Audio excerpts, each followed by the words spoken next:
بسم اللہ الرحمن الرحیم۔ جب طالوت فوجیں لے کر روانہ ہوا تو اس نے ان سے کہا کہ خدا تعالی ایک نہر سے تمہاری آزمائش کرنے والا ہے۔ جو شخص اس میں سے پانی پی لے گا اس کی نسبت تصور کیا جائے گا کہ وہ میرا نہیں، اور جو نہ پانی پیے گا وہ سمجھا جائے گا کہ میرا ہے۔ ہاں، اگر کوئی ہاتھ سے چلو بھر پانی لے لے تو خیر۔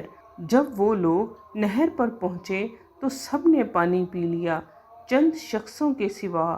پھر جب طالوت اور مومن لوگ جو اس کے ساتھ تھے نہر کے پار ہو گئے تو کہنے لگے کہ آج ہم میں جالوت اور اس کے لشکر سے مقابلہ کرنے کی طاقت نہیں۔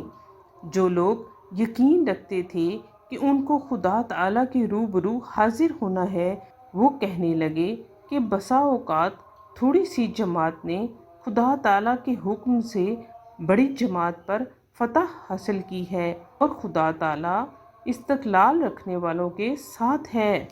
Thanks for watching. Please do like, share and subscribe this channel.